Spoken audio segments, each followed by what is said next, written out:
ನನಗೆ ನಿನ್ನೆ ಪೊಲೀಸ್ ಒಬ್ಬರು ಫೋನ್ ಮಾಡಿ ಕೇಳ್ತಾರೆ, ನೀವು ಎಲ್ಲಿದ್ದೀರಾ ಹಕೀಮ್ ಅವರು ಅಂತೇಳಿ. ನಾನು ಪುತ್ತೂರು ಕೋರ್ಟ್ ಹತ್ರ ಇದ್ದೇನೆ ಅಂತ ಹೇಳಿದೆ.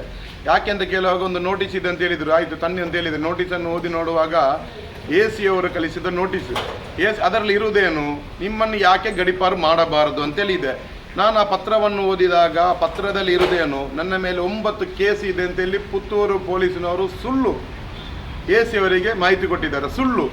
ಶಾಸಕರ ಒತ್ತಡದ ಮೇರೆಗೆ ನಿರಂತರ 4 ತಿಂಗಳಿಂದ ಪುತ್ತೂರು ಶಾಸಕರು ಹಕೀಮ್ ಕೂರನಕೊಂಡು ನೀವು ಗಡೀಪಾರು ಮಾಡಬೇಕಂತೇಳಿ ಇದೇ ಪುತ್ತೂರು ಪೊಲೀಸ್ ಸ್ಟೇಷನ್ಗೆ ಖುದ್ದು ನನ್ನ ಹತ್ರ ಪುತ್ತೂರು ಇನ್ಸ್ಪೆಕ್ಟರ್ ಈಗ ಇರುವಂಥ ಪುತ್ತೂರು ಇನ್ಸ್ಪೆಕ್ಟರ್ ಹೇಳಿದ್ದಾರೆ, ನೀವು ಶಾಸಕರ ಬಗ್ಗೆ ಮಾತನಾಡಬಾರದು, ಇನ್ನು ಮುಂದಕ್ಕೆ ಪುತ್ತೂರು ಶಾಸಕರ ಬಗ್ಗೆ ಮಾತನಾಡಬಾರದು, ನೀವು ಸರ್ಕಾರದ ತಪ್ಪುಗಳನ್ನು ಮಾತನಾಡಬಾರದು, ಮಾತನಾಡಿದರೆ ನಿಮ್ಮನ್ನು ಮತ್ತೊಮ್ಮೆ ಗಡೀಪಾರು ಮಾಡಿಸ್ತೇವೆ ಅಂತೇಳಿ ಇದೇ ಪುತ್ತೂರು ಇನ್ಸ್ಪೆಕ್ಟರ್ ಮೊನ್ನೆ ಹೇಳಿದ್ದಾರೆ. ನಾನು 4 ತಿಂಗಳ ಹಿಂದೆ ವಿಡಿಯೋದಲ್ಲಿ ಹೇಳಿದ್ದೇನೆ, ನನ್ನನ್ನು ಗಡೀಪಾರು ಮಾಡಲಿಕ್ಕೆ ಕುತಂತ್ರ ಮಾಡ್ತಾ ಇದ್ದಾರೆ ಪುತ್ತೂರು MLA ಅಂತೇಳಿ.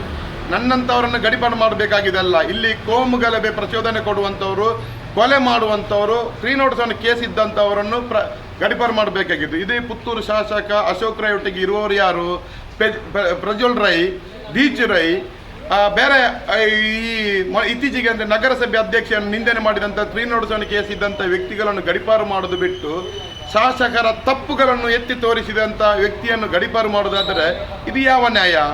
ನಾವು ಯಾವುದೇ ಒಂದು ಕೋಮು ಗಲಭೆಯಲ್ಲಿ ಭಾಗಿಯಾಗಲಿಲ್ಲ. ಆ ನೋಟಿಸಲ್ಲಿ ಇರೋದು ನೀವು ಗುಂಪಾಗಿ ಹೋಗಿ ಸಾರ್ವಜನಿಕ ತೊಂದರೆ ಕೊಟ್ಟಿದ್ದೀರಿ ಅಂತೇಳಿ. ಹಾಗಾದರೆ ಅದು FIR ಆಗಬೇಕಿತ್ತಲ್ಲ. ಗುಂಪು ಹೋಗಿ ಹಲ್ಲೆ ಮಾಡಿದಾದರೆ ಯಾವುದೇ ನನ್ನ ಹೆಸರಲ್ಲಿ ಯಾವುದೇ ಗುಂಪಲ್ಲಿ ಹತ್ಯೆ ಮಾಡಿದ್ದು, ಗಲಾಟೆ ಮಾಡಿದ್ದು, 3 ನೋಟಿಸ್ ಕೇಸ್ ಆದದ್ದು, ಕೊಲೆ ಮಾಡಿದ್ದು, ಪ್ರಚೋದನಕಾರಿ ಭಾಷಣ ಮಾಡಿದ್ದು ಕೇಸ್ ನನ್ನ ಮೇಲಿಲ್ಲ. ನಾನು ಏನಿದ್ರು ನನ್ನ ಮೇಲೆ ಇದ್ದಿದ್ದು ನನ್ನ ಒಬ್ಬನೇ ಒಂದು FIR ಅಲ್ಲಿ ನನ್ನ ಹೆಸರು ಮಾತ್ರ ಇರುವುದು. ಆದರೂ ಸುಳ್ಳು ಕೇಸು ಕೊಟ್ಟು ಅದು ನನ್ನ ಕಮ್ಯುನಿಟಿನವರು. ನಾನು ಕೋಮುವಾದಿ ಭಾಷಣ ಮಾಡಿದರೆ ಹಿಂದೂಗಳ ಕಂಪ್ಲೇಂಟ್ ಕೊಡಬೇಕಿತ್ತು, ಕೋಮು ಗಲಭೆಯಲ್ಲಿ ಭಾಗಿಯಾದರೆ ಹಿಂದೂಗಳ ಕಂಪ್ಲೇಂಟ್ ಕೊಡಬೇಕಿತ್ತು. ಯಾವುದೇ ಹಿಂದೂಗಳ ಕಂಪ್ಲೇಂಟ್ ಕೊಟ್ಟದಲ್ಲ. ಬೇರೆ 2-3 ಜನ ದುಡ್ಡಿಗೋಸ್ಕರ ಸುಳ್ಳು ಕಂಪ್ಲೇಂಟ್ ಕೊಟ್ಟು ನನ್ನನ್ನು ತೇಜೋದು ಮಾಡಲಿಕ್ಕೋಸ್ಕರ ಕಂಪ್ಲೇಂಟ್ ಕೊಟ್ಟದ್ದು ನ್ಯಾಯಾಲಯದಲ್ಲಿ ನನಗೆ ನನ್ನ ಪರವಾಗಿ ಬಂದಿದೆ. ಅದು ಹಳೆ ಕೇಸು.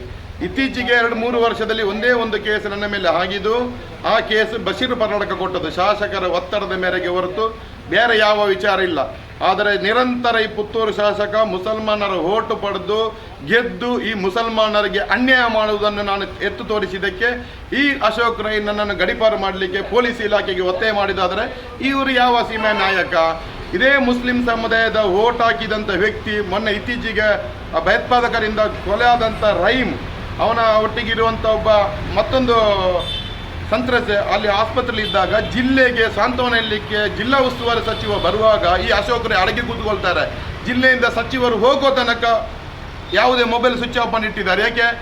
ಆ ಸಂದರ್ಭದಲ್ಲಿ ಸಚಿವರೊಟ್ಟಿಗೆ ಇದ್ದರೆ ನಾನು ಆ ಮುಸ್ಲಿಂ ಮೃತಪಟ್ಟ ಮನೆಗೆ ಭೇಟಿ ಕೊಡಬೇಕು, ಸಾಂತ್ವನ ಹೇಳಬೇಕಾಗ್ಬೋದು. ಮತ್ತು ಮುಸ್ಲಿಂ ಒಬ್ಬ ವ್ಯಕ್ತಿ ಆಸ್ಪತ್ರೆಯಲ್ಲಿ ಇದ್ದಾನೆ, ಅವನಿಗೆ ಸಾಂತ್ವನ ಹೇಳಬೇಕಾಗ್ಬೋದು. ನನಗೆ ಹಿಂದೂಗಳು ಓಟು ಹಾಕಲ್ಲ ಮತ್ತು ಆ ಭಾವನೆಯಲ್ಲಿ ಇವರು ಅವನ ಮನೆಗೆ ಭೇಟಿ ಕೊಟ್ಟಿಲ್ಲ. ಏಕೈಕ ಒಬ್ಬ ಶಾಸಕ ಮುಸಲ್ಮಾನಿಂದ ಓಟು ಪಡೆದು ಮುಸಲ್ಮಾನಿಗೆ ಅನ್ಯಾಯ ಆದಾಗ ಮಾತನಾಡೋದಿಲ್ಲ. ಇಲ್ಲಿ ಯಾವ ಸರ್ಕಾರಿ ಆಸ್ಪತ್ರೆಯಲ್ಲಿ ಯಾರೋ ಮಹಿಳೆಯರು ಡಾಕ್ಟರ್ಗಳ ತೊಂದರೆಯಿಂದ ಅನ್ಯಾಯ ಆಗಿದೆ ಅಂತ ಮಾತನಾಡಿದ್ದಕ್ಕೆ ಅವರನ್ನು ಬಂಧಿಸಿ SP ಅವರಿಗೆ ಹೇಳಿದ್ದೇನೆ, DSP ಅವರಿಗೆ ಹೇಳಿದ್ದೇನೆ ಅಂತೇಳಿ ಒಂದು ಕಡೆಯಲ್ಲಿ ಮಾಧ್ಯಮದ ಮುಂದೆ ಹೇಳೋದು, ಅಲ್ಲಿ ಕಾಂಗ್ರೆಸ್ ಕಚೇರಿಯಲ್ಲಿ ಮೀಟಿಂಗ್ ಮಾಡಿ ಮುಸಲ್ಮಾನರ ಹೆದರಿಗೆ ಹೇಳ್ತಾರೆ, ಯಾವುದೇ ಕಾರಣಕ್ಕೂ ಆರೋಪಿಗಳನ್ನು ಬಂಧಿಸಬಾರದು ಅಂತ ಹೇಳ್ತಾರೆ. ಇದು ಡಬಲ್ ಗೇಮು. ಇವರಿಗೆ ರಾಜಕೀಯದ ಅನುಭವ ಇಲ್ಲ. ಅಶೋಕ್ ರೈ ಅವರೇ, ನೀವು ನನ್ನ ಬೆವರಿಂದ ನೀವು ಶಾಸಕರಾಗಿದ್ದೀರಿ. ನಾನು ನಿಮ್ಮ ಚುನಾವಣೆ ಬಂದ ಸಂದರ್ಭದಲ್ಲಿ ನನ್ನ ಕಾರು ಕೊಟ್ಟಿದ್ದೇನೆ, ನಾನು ಖರ್ಚು ಮಾಡಿದ್ದೇನೆ. ನಿಮ್ಮ ಆ ಚುನಾವಣಾ ಬೂತ್ ಏನು ಫಂಡ್ ಕೊಡ್ತೀರಿ ಅದರಿಂದ 1 ರೂಪಾಯಿ ಪಡೆಯದೆ ನನ್ನ ಭಾಗದಲ್ಲಿ ನಿಮಗೆ ಓಟ್ ಲೀಡ್ ತೆಗೆಸಿಕೊಟ್ಟಿದ್ದೇನೆ. ನೀವು ಮುಂದಿನ ಚುನಾವಣೆಯಲ್ಲಿ ಗ್ರಾಮ ಪಂಚಾಯತಿಯಲ್ಲಿ ಸ್ಪರ್ಧೆ ಮಾಡಿದರೂ ಕೂಡ ಹಕೀಮ್ ಕೂರನಕ ನಿಮ್ಮನ್ನು ಜೀವನ ಪೂರ್ತಿ ಮಾಜಿ ಶಾಸಕ ಮಾಡ್ತಾನೆ. ಒಂದು ಗ್ರಾಮ ಪಂಚಾಯತಿಯಲ್ಲಿ ಚುನಾವಣೆ ಸ್ಪರ್ಧೆ ಮಾಡಿದರೂ ಕೂಡ ಸೋಲಿಸಿ ತೀರ್ತೇನೆ ನಾನು.